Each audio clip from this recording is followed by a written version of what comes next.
അങ്ങനെ ഫ്രാൻസും ജർമ്മനിയൊക്കെ എക്സ്പ്ലോർ ചെയ്തതിന് ശേഷം പിന്നീട് ഞങ്ങൾ പോയത് സ്വിറ്റ്സർലൻഡിലേക്കാണ്.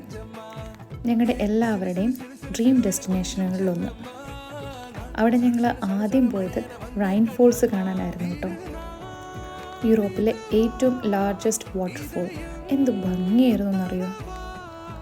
ബോട്ട്സ് റൈഡ്സ് വഴി നമുക്ക് ഈ ഫോളിൻ്റെ അടുത്ത് ചെല്ലാം കേട്ടോ. പക്ഷെ ഞങ്ങൾ വിസിറ്റ് ചെയ്തത് വിൻ്ററിലായതുകൊണ്ട് അത് സാധിച്ചില്ല.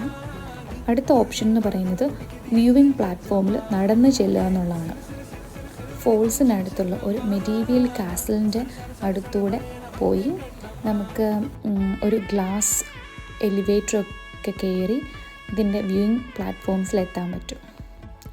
DDLJ കണ്ടവർ ഈ സോവനിയേഴ്സ് മറക്കില്ലല്ലോ അല്ലേ.